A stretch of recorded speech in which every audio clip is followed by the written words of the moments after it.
श्री शिवाय नमस्तुभ्यम। दोस्तों, आप सभी लोग जानते हैं कि अगस्त का महीना बहुत जल्द आने वाला है और शुरू होने वाला है। और जब आप यह वीडियो देख रहे हो तो उस समय अगस्त का महीना चल भी रहा हो। तो दोस्तों, एक महीना यहाँ पर सावन और अधिक मास का निकल चुका है, जो कि आधा आधा है, आधा सावन और आधा अधिक मास। अब आने वाला है अगस्त का महीना और इसमें भी आधा अधिक मास है और आधा सावन है ना।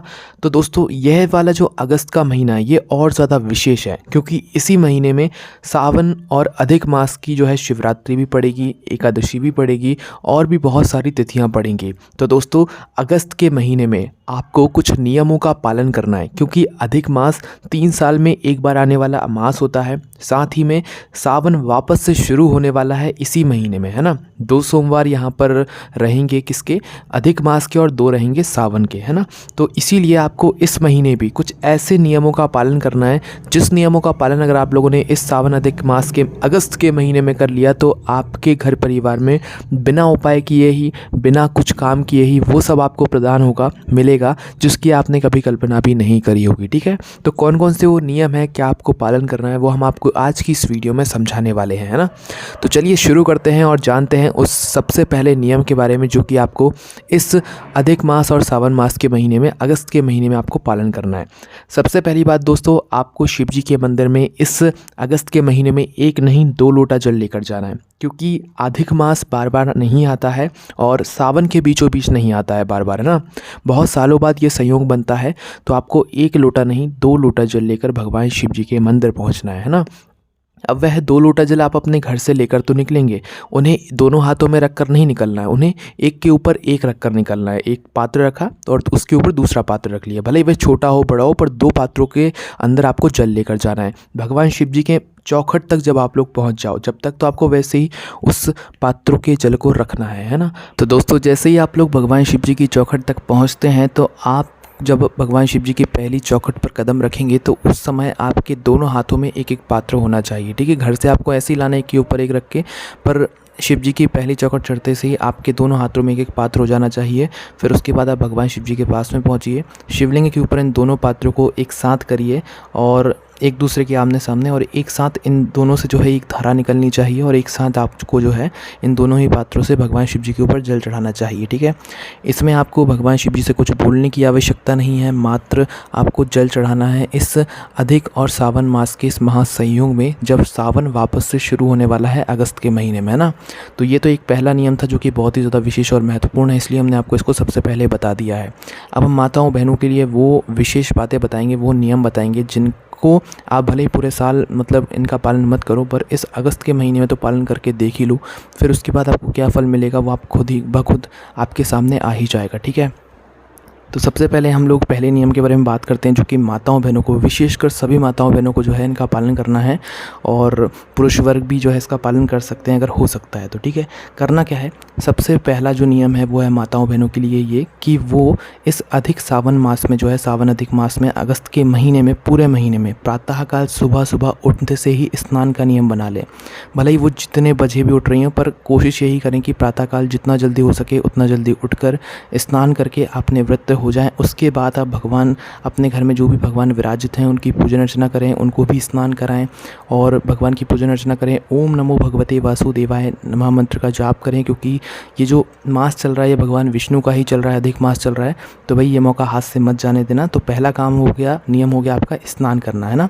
अब बहुत सारी माताएं बहनें कहेंगी कि भाई हमें सुबह उठते से ही जो है काम होता है, फिर उसके बाद हम वापस से गंदे हो जाएंगे, क्या हम वापस से नहा सकते हैं? तो देखिए, आपको उठते से ही पहला स्नान करना ज़रूरी है। भले ही आप इस स्नान के बाद जो है भगवान की पूजन अर्चना करने के बाद अपने जो भी काम हो वो आप काम कर लीजिए, झाड़ू लगा लीजिए, पोछा लगा लीजिए।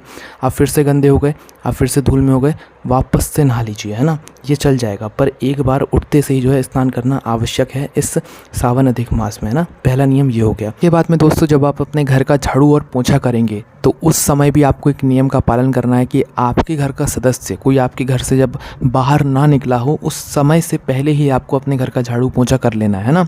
तो आपको एक बात का और ध्यान रखना है कि जब आपके घर से कोई जा रहा हो उसके बाद आपको झाड़ू पोंछा नहीं करना है इस सावन अधिक मास में, इस अगस्त के महीने में, है ना। क्योंकि ये बुरा माना जाता है जब आप अपने घर के मुख्य सदस्य के जाने के बाद झाड़ू पोंछा करते हैं, तो है ना, पहले ही कर लीजिए। जब वो घर में हो सुबह सुबह पहले ही अपने झाड़ू पोंछे से सब बिल्कुल फ्री हो जाइए, उसके बाद आप लोग के घर का कोई सदस्य बाहर जाता है तो कोई दिक्कत नहीं है, पर आपके घर का कोई सदस्य बाहर चला गया उसके बाद आप झाड़ू पोंछा कर रहे हो तो ये बहुत गलत माना जाता है ना। इस बात का भी आपको ध्यान रखना है और इस नियम का भी आपको पालन करना है।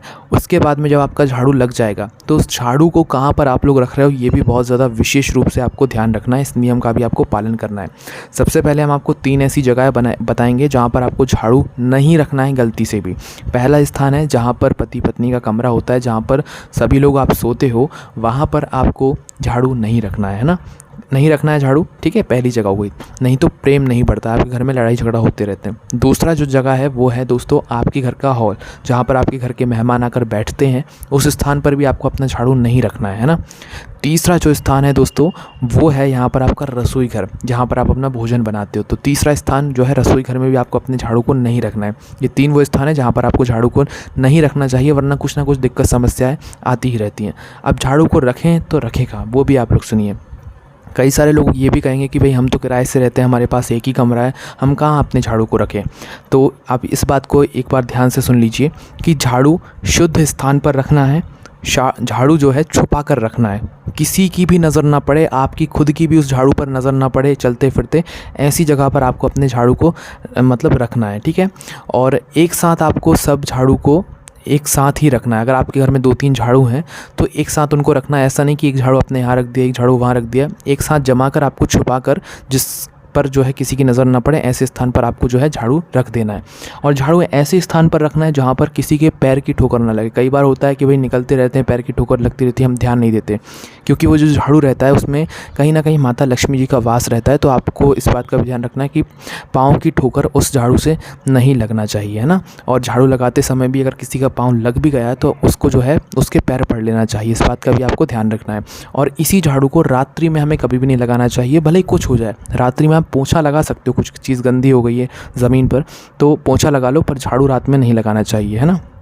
इस नियम का भी आप लोग पालन कर लो। ये नियमों का पालन करना थोड़ा मुश्किल है, पर 1 महीने की बात है, क्योंकि ये मतलब हरि और हर का मिलन है। भगवान विष्णु का भी महीना रहेगा इसमें, और सावन वापस से शुरू होगा, मतलब भगवान शिव जी का जो है महीना वापस से आ जाएगा। तो हरि हर का मिलन है भाई, 1 महीने तो आप इस नियम का पालन कर ही सकते हो। भले ही आपने जुलाई के महीने में ना किया हो, इस महीने में करके देख लो, आपको सच में बहुत ही ज़्यादा विशेष फल की प्राप्ति होगी। भगवान शिव आपसे बहुत ज़्यादा प्रसन्न होंगे। उसके बाद में दोस्तों अब हम आपको एक ऐसा समय बताते हैं जिस समय पर आपको जो है ये सारे काम नहीं करने हैं। ये समय है शाम का समय, जब भगवान शिव जी का भ्रमण का समय होता है। और ये जो समय है ये है शाम के 4 बजे से, 4 बजे जो होता है वो शाम में आ जाता है, और शाम के 4 बजे से लेकर शाम के 7 बजे तक आपको इस नियम का पालन करना है। और ये वाले काम इस समय के बीच में नहीं करना है। कौन से समय के बीच में? शाम के 4 बजे से लेकर शाम के 7 बजे तक, है ना। 7 बजे के बाद फिर रात हो जाती है, तो ये वाले समय के बीच में आपको ये वाले काम नहीं करना है। वो आप सुनिए कौन से। सबसे पहली बात, शाम के समय 4 बजे से लेकर 7 बजे के बीच में आपको झाड़ू नहीं लगाना है, भूल कर भी नहीं लगाना है। इससे पहले लगा लो पर बाद में नहीं लगाना है, ठीक है। 4 बजे से थोड़ा भी ज़्यादा हो जाए तो भी चल जाएगा, पर फिर 5 बजे के बाद तो आप झाड़ू लगाओ ही मत, है ना। पहला नियम। दूसरा नियम है दोस्तों चूड़ी और बिछिया। जैसे कि कभी शाम में जो है आप लोग चूड़ियाँ पहनने लगते हो, बिछिया पहनने लगते हो, ये भी नियम बना लो कि ये आप लोग शाम के समय नहीं पहनोगे। ये आप लोग पूरे साल इस नियम का धारण करके रखो, है ना। ये काम आपको नहीं करना है। शाम के समय कभी भी आपको सिंदूर नहीं लगाना है इस समय के बीच में, है ना। भूल कर भी नहीं लगाना है सिंदूर, है ना। उसके बाद में दोस्तों आपको अपने बालों की कंघी नहीं करना है इस समय के बीच में, बाल नहीं उछना है ना। और इस समय आपको चौखट पर नहीं बैठना है। अपने घर के अंदर बैठो, घर के बाहर बैठो, है ना, पर चौखट पर नहीं बैठना है। शाम के समय रोना नहीं है, किसी भी कारणवश जो है आपको रोना नहीं है। ये आप लोगों को जो है ये काम शाम के समय में भूल कर भी नहीं करना चाहिए। सिर्फ इसी महीने में नहीं, कभी भी नहीं करना चाहिए। इन नियमों का भी आपको पालन करना है ना। उसके बाद में दोस्तों अगर हो सके तो भाई आपको इस सावन अधिक मास में प्रतिदिन आपके घर की तुलसी जी जो होती हैं वहाँ पर दीपक अवश्य विशेष रूप से आपको जलाना चाहिए, ठीक है। कई सारे लोग मतलब जलाते हैं, बहुत सभी लोग जलाते हैं जहाँ तक है, पर अगर आप नहीं भी जलाते हैं तो एक नियम बना लीजिए अगस्त के महीने में शाम के समय आपको अपने घर की तुलसी का दिया बाती ज़रूर करना है ना। अब तुलसी जी में कौन सी बाती का आप लोग दीप लगाओ, ये भी आपके मन में प्रश्न होगा। तो देखिए, जो देवियाँ होती हैं उनके लिए हम लंबी बाती का दीप लगाते हैं, क्योंकि वो हमारे वंश की वृद्धि करती हैं। तो तुलसी के सामने वैसे लंबी बाती का दीप लगाया जाता है। तो आप लंबी बाती का दीपक लगा सकते हैं ना। उसके बाद में दोस्तों अब जो अगला नियम है ये भी हम आप लोगों को बताते हैं। पुरुषोत्तम मास है और अधिक मास है ना, दोनों मास का जो है यहाँ पर मिलन वापस से आ गया है ना। तो इसमें आपको भोजन शुद्ध करना है ना, कोशिश करना। वैसे तो पॉसिबल नहीं है पर जो नियम है वो हम आपको बता रहे हैं। अब इसका पालन करना ना करना ये आपके हाथ में है। भोजन शुद्ध करना है, प्याज लहसुन का सेवन नहीं करना है और कभी भी भगवान के भोग में प्याज लहसुन का प्रयोग आप मत करना या अशुद्ध चीज़ों का जो है यहाँ पर प्रयोग मत करना है ना। और वैसे नियम ये भी कहता है कि इस सावन अधिक मास में आपको बकरी भैंस के दूध का भी सेवन नहीं करना चाहिए, सिर्फ शुद्ध देसी गाय के दूध का सेवन करना चाहिए है ना। तो हो सके तो इसका भी आप लोग पालन करके देख लीजिएगा है ना। और इस समय भी आप भगवान विष्णु और भगवान शिव जी की जो है बहुत ही विशेष रूप से आप आराधना कीजिए, वो आपको बहुत कुछ प्रदान करेंगे बिना मांगे, वो भी है ना। उसके बाद में दोस्तों इस महीने में ज़मीन पर सोओगे तो आपको बहुत अच्छा लगेगा और आपके शरीर में जो रोग और बीमारी होंगी ना वो भी दूर हो जाएंगी है ना। ज़मीन पर सोने की कोशिश करो और कुशा की जो चटाई होती है उस पर सोने की कोशिश करो है ना। और इस महीने में भी वही है कि आप लोगों को झूठ नहीं बोलना है। एक समय ऐसा रहना है, भले ही वो 1 से 2 मिनट ही क्यों ना हो, 5-10 मिनट ही क्यों ना हो, मौन रहकर भगवान के नाम का आपको जाप करना है ना। यही अगस्त के महीने में भले ये 2 मिनट ही क्यों आप चुप ना बैठ रहे हो, मौन रहकर उस समय के बीच में आपको भगवान के नाम का जाप करना है। झूठ नहीं बोलना है, किसी की बुराई नहीं करना है, किसी की निंदा नहीं करना है। इस बात का आप विशेष रूप से ध्यान रखना, वरना आप पूजन भी कर रहे होगे तो उसका आपको फल नहीं मिलेगा है ना।